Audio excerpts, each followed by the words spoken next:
Hello दोस्तों, कैसे हैं आप सब। PYQ ब्रेन्स में आपका स्वागत है। दोस्तों, आज मैं आपके साथ इंग्लिश का टॉपिक सेंटेंस इंप्रूवमेंट आपके साथ डिस्कस करूंगा और आपको बिल्कुल मैं बेसिक्स में बताऊंगा। ये साथ में जो PYQs है ना, आपके सारे कवर कर दूंगा जो जो एग्जाम्स में आए हुए हैं। तो दोस्तों, आगे चलने से पहले चैनल को सब्सक्राइब करिए, लाइक करिए, शेयर करिए। तो चलिए डिस्कस करते हैं question number first. Improve the underlined part of the sentence. Choose no improvement as an answer if the answer is grammatically correct. Question है, don't try to force the window open or you might broken it. अब काफ़ी सारे बच्चे ये सोच रहे होंगे कि ये जो एरर है ये फर्स्ट पार्ट में है। सबसे पहले आपको ये देखना है कि एरर किस पार्ट में है। काफ़ी सारे बच्चों को यही नहीं पता चलता। तो इसका जो एरर है वो इस पार्ट में है। ठीक है, आपको ये पहचानना आना चाहिए। अगर आपने रूल्स नहीं पढ़े तो आपको रूल्स भी पहले एक बार थोड़े से क्लियर कर लो। Don't try to force the window open or you might broken it. इसका सही आंसर होगा डी पार्ट। क्यों होगा? क्योंकि यहाँ पे जो माइट है ना, ये है मॉडल, और मॉडल के साथ हमेशा वर्ब की फर्स्ट फॉर्म आती है। ठीक है, यू माइट ब्रेक इट, क्योंकि जो मॉडल होता है वो हमेशा बेसिक फॉर्म ऑफ वर्ब लेता है। मॉडल प्लस V1 आता है और यहाँ पे मॉडल प्लस V1 नहीं है। क्वेश्चन नंबर सेकंड क्वेश्चन में क्या है? The day are warm so the students ate their lunch outside. ठीक है, अब पहले आपने टेंस में देखा होगा कि जो ये सेंटेंस है ये कौन सा है, पास्ट, प्रेजेंट, फ्यूचर, कौन सा है? ये वर्ब की जब आप फॉर्म देखते हो 8, आपको पता चल जाएगा कि ये पास्ट टेंस है ना। अगर ये पास्ट टेंस है तो यहाँ पे क्या लगा है? आर लगा है। ऐसा कभी हो सकता है? तो यहीं पे जो है वो गलत है। इसका जो सही आंसर है, the day was warm so the students ate their lunch. अगर वॉज वार्म आएगा ना, यहाँ पे आर वार्म है तो ये प्रेजेंट में है, लेकिन यहाँ पे तो वर्ब की जो है सेकंड फॉर्म लगी हुई है, ईट, एट, एटन, है ना, लगी है ना। तो वॉज वार्म इसलिए आया बिकॉज जो वर्ड एट है ये इंडिकेट करता है the sentence is in past tense. अगर ये पास्ट टेंस से है तो यहाँ पे ये प्रेजेंट नहीं आ सकता। दैट इज वाई इसका आंसर ए पार्ट है। ठीक है, आपको ये मैं जो बेसिक्स है ना ये समझा रहा हूँ, और ये आपके PYQs हैं सारे। Question number next, when you ride a horse you sat on it and control its movements। क्या होगा इसका आंसर और एरर कहाँ है? इस ब्रैकेट सेंटेंस में आपको इंप्रूव करना है। ठीक है, बोला भी है। ये मैं इसलिए नहीं कर रहा हूँ क्योंकि काफ़ी टाइम वेस्टिंग है, आपको ये समझना है मेन क्या पूछा गया है। ठीक है, इसका आंसर है when you ride a horse। ठीक है, you sat on it and control its movements। इसका सही आंसर है C part. You sit on it आएगा एंड कंट्रोल इट्स मूवमेंट आएगा। क्यों? जो सिट है ना, वर्ब की first form used in the place of sat, verb because use of right makes it clear that sentence is in present indefinite sentence. अगर ये जो राइड है ना, प्रेजेंट किस में है? इंडेफिनिट है। प्रेजेंट इंडेफिनिट के साथ हमेशा ये सिट सेकंड फॉर्म कहाँ से आएगी वर्ब की? वो गलत हो जाएगा। जो सैट है ये गलत है, ये वर्ब की सेकंड फॉर्म नहीं आएगी। इसका आंसर है सिट। ठीक है, you sit on it and control its movement. देखिए, है छोटा सा एरर है, लेकिन कितने सारे बच्चे हैं जो गलत करके आए होंगे इस क्वेश्चन को। ठीक है, ये चीज़ दोबारा से मैं बता देता हूँ कि जो वर्ब की फॉर्म होती है, ठीक है, इस चीज़ को आप राइट को देख के पता लगा सकते हो, clear that sentence is in present indefinite. अगर सेंटेंस प्रेजेंट इंडेफिनिट है तो यहाँ पे वर्ब की सेकंड फॉर्म नहीं आएगी। ठीक, next question, the movie is so sad the ending always makes me wailing. इसका सही आंसर होगा सी पार्ट। क्यों होगा आंसर? देखिए, आपको ये हमेशा पता होना चाहिए कि क्यों। अगर आप वाई नहीं पूछेंगे तो फिर कंसेप्ट क्लियर करना काफ़ी मुश्किल हो जाएगा। मेक्स मी बॉल इसलिए आया क्योंकि verb plus first form, verb की first form plus ING is not used after the verb make. Make के साथ ING, वर्ब की फर्स्ट फॉर्म के साथ ING नहीं आता। That is why makes me bawl आएगा। ठीक है, question number next, she blew out the candle and gone to sleepy. ठीक है, क्या होगा इसका सही आंसर? इसका आंसर है she blew out the candle and went to sleep. ठीक है, वेंट टू स्लीप। आपको सामने पता चल जाएगा इस पार्ट में एरर है।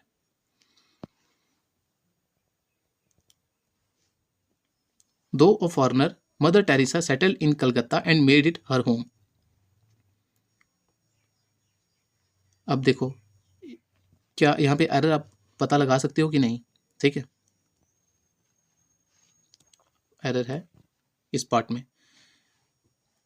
दो a foreigner mother Teresa settled in Calcutta and made it her home, वो वहाँ पे सेटल हुई और वहीं पे अपना घर बना लिया। ठीक है, तो वर्ब की जो सेकंड थर्ड फॉर्म है ना सेटल्ड, वो यूज होगी यहाँ पे। Next question, the roof collapsing in a roar of rock and rubble. Collapsing नहीं होगा, ये काफ़ी आसान है। यहाँ पे क्या होगा, A part, roof collapsed in a roar of rock and rubble. Sentence किस में है, सिंपल पास्ट टेंस है, और वर्ब की कौन सी फॉर्म यूज होगी, सेकंड फॉर्म। ठीक है, कोलैप्सिंग नहीं होगा, ये कॉन्टिन्यूस में आ गया हुआ है। नेक्स्ट क्वेश्चन, दोस्तों आगे चलने से पहले वीडियो को सब्सक्राइब करिए, लाइक करिए, शेयर करिए, और ये जो सारे हैं PYQs मैं आपके साथ डिस्कस कर रहा हूँ। Next question, the manager have get hot under the collar when the workers demanded higher wages. अब मुझे एक बात बताइए, get hot under the collar का क्या मीनिंग होता है। इसका मीनिंग होता है कोई भी पर्सन जब एंग्री हो जाता है। ठीक है, एंग्री हो गया तो क्या होगा, मतलब ये वर्ड्स आपको पता होने चाहिए। ठीक है, ये फ्रेज है, क्या है, ये फ्रेज है, और इसका क्या आंसर होगा, इसका आंसर है got hot under the collar. Get नहीं आएगा, गॉट आएगा। ठीक है, आंसर बी पार्ट है। Question number 9, she works for 8 hours every weekday. क्या होगा, इसमें कोई भी इंप्रूवमेंट नहीं है क्योंकि ये प्रेजेंट सिंपल प्रेजेंट टेंस में है, वही बिल्कुल करेक्ट है आपका। ठीक है, she works for 8 hours every weekday. ठीक है, और ये किसको बताता है, आपके प्रेजेंट सिंपल प्रेजेंट क्या बताता है आपको, आपके हैबिचुअल एक्शन बताता है। ठीक है, daily routine. Next question, Subdha has not finish to paint the window. क्या होगा, इसका सही आंसर होगा C part, Subdha has not finished to painting the window आएगा सही आंसर इसका। ठीक है, पेंटिंग आएगा in place to paint, sorry, Subdha has not finished painting the window. ठीक है, टू पेंट की जगह पेंटिंग आएगा। Next question, don't sit on this bench as it is just painted. ठीक है, मतलब इस बेंच पे मत बैठिए, ये अभी अभी पेंट हुआ है। ठीक है, इसका देखो पहले आपको ये पता होना चाहिए कि सेंटेंस कौन से टेंस में है। ठीक है ना, ये थोड़े से क्लियर कर लो क्योंकि मैक्सिमम जो क्वेश्चंस होते हैं ना सेंटेंस इंप्रूवमेंट इन्हीं पे आते हैं।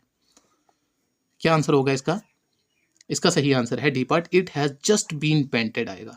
Don't sit on this bench as it has just been painted. ठीक है, सही आंसर इसका आएगा, ये अभी अभी पेंट हो चुका है।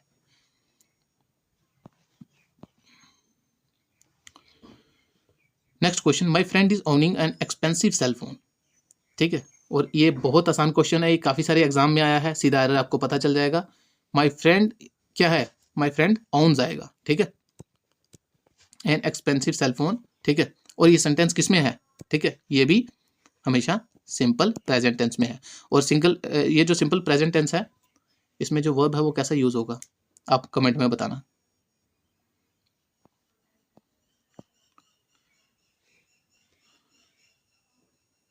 Next question, I don't wear the sun glasses at the moment. I don't wear the sun glasses at the moment, क्या होगा, didn't wear, I was wearing, I wore, I am not wearing. I am not wearing क्यों होगा, because ये phrase है, eight the moment क्या है, phrase, और ये एट द मोमेंट किस चीज को बताता है, प्रेजेंट कॉन्टिन्यूस को, मतलब जो अभी चल रहा है। ठीक है, आई एम नॉट वेयरिंग आएगा, ये गलत है। Next question, delegates of the conflicting countries formally meet at the conference to ironing out their differences। Iron out का क्या मीनिंग होता है, ये भी आपकी फ्रेज आ गई। ठीक है, आयरन आउट का क्या मतलब होता है, ठीक है, इसकी चीज का मतलब होता है कोई भी अगर आप में डिफरेंसेस हैं तो उनको आप फिनिश कर रहे हो, खत्म कर रहे हो या कम कर रहे हो, किसी चीज को खत्म करना। जैसे इंडिया पाकिस्तान में काफी सारे डिफरेंसेस हैं तो उनको आयरन आउट करना है, खत्म करना भाई, अब जो है सो है। आयरन आउट का मतलब खत्म करना। Delegates of the conflicting countries, अच्छा कन्फ्लिक्टिंग का क्या मतलब होता है, अब मुझे कमेंट में बताना। Formally meet at the conference to iron out their differences, क्या आंसर होगा, आयरनिंग आउट, मैंने आपको पहले ही आंसर बता दिया, आयरनिंग आउट नहीं होता, आयरन आउट होता है। और ये एक फ्रेज है, आपको ये फ्रेज पता होनी चाहिए। ये सारे आपके PYQs हैं। दोस्तों आगे चलने से पहले वीडियो को सब्सक्राइब जरूर करना, लाइक करना, शेयर करना। Next question, no sooner did we arrive at the airport then we got on to our flight to Atlanta. No sooner did we arrive आएगा, ठीक है। Did we arrive at the airport then we got on to our flight to Atlanta. Next question, it is raining a lot in April and May but the summer is very dry. It is raining a lot, raining a lot नहीं होगा, rains a lot होगा। Rains a lot in April and May but the summer is very dry. क्या answer होगा? B part. क्यों? क्योंकि ये देखो, ये भी सिंपल प्रेजेंट टेंस में है और ये किसको डिस्क्राइब कर रहा है? ये जो एक्शन है, मैंने आपको पहले बोला, रेगुलर एक्शन है, ट्रू है और क्या है? जनरल एक्शन है। जो चीजें इन चीजों को बताती हैं वो हमेशा सिंपल प्रेजेंट टेंस होते हैं और सिंपल प्रेजेंट टेंस में आपकी वर्ब की फर्स्ट फॉर्म आती है, ठीक है। इसका सही आंसर ही लिखा है, it rains a lot in April and May but summer is very dry. Next question, no sooner did he shouted then thieves ran away leaving all the jewellery on the table. क्या answer होगा? No sooner did she shouted, इसमें error है। No sooner did she shout आएगा, shouted नहीं आएगा। Then the thieves ran away leaving all the jewellery on the table. Next question,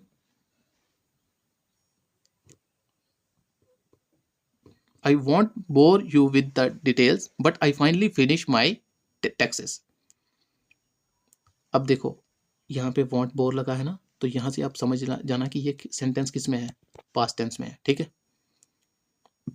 तो अगर ये पास्ट टेंस में है तो ये फिनिश का क्या बनेगा? ईडी आएगा कि नहीं आएगा? इसलिए अब मैं आपको यही बोल रहा हूँ कि आपको सेंटेंस को एरर पहचानना सीखो पहले, ठीक है। अगर आप अच्छे से मतलब प्रैक्टिस करोगे, एरर पहचानोगे, तो आपको ऑटोमेटिकली पता चल जाएगा कि एरर किस पार्ट में है और ये बिना प्रैक्टिस के नहीं होगा, ठीक है। Next question, question number 19, I try to travelling lightly packing only the bare essentials. I try to travel आएगा, ट्रैवलिंग नहीं आएगा, ठीक है। I try to travel lightly packing only the bare essentials, ठीक है।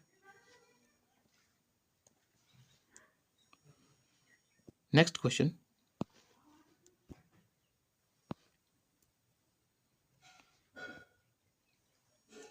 he sharpened his pencil but the lead broken as soon as he started writing। देखो, he sharpened his pencil but the lead broken, lead broken नहीं होगा, lead broke होगा। क्या होगा? broke as soon as he started writing। Answer B part.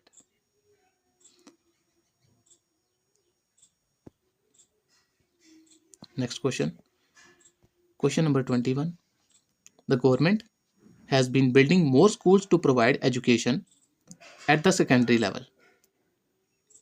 The government has been building more schools to provided नहीं होता। अगर आप newspaper पढ़ रहे हो, कोई भी बुक पढ़ रहे हो, तो to provide होगा हमेशा, to provide होगा, to provide education at the secondary level, ठीक है। Answer A part. Question number 22, none of the boys was willing to admit that he was in the wrong। अब एक बात बताओ, was आ गया, मतलब ये किस में है? पास्ट टेंस में है, ठीक है। In the past continuous tense was verb, verb की फर्स्ट फॉर्म प्लस ing वही लगेगा, ठीक है। क्या आंसर होगा इसका? सही है या गलत है? None of the boys was willing to admit that he was in the wrong। कोई भी पर्सन एडमिट करने को ये राजी नहीं था कि वो गलत है, ठीक है। तो ये बिल्कुल सही है, इसमें कोई भी एरर नहीं है। Question number next, the markets will be slow to recover from the current recession. To recovers नहीं होता, टू रिकवर होता है, ठीक है। रिकवर होता है, रिकवर्स नहीं होता। Next question, the scientist are busy to explore new ideas. जो साइंटिस्ट हैं वो बिजी हैं एक्सप्लोर न्यू आइडियाज में, न्यू आइडियाज को एक्सप्लोर करने में, ठीक है। क्या होगा इसका आंसर?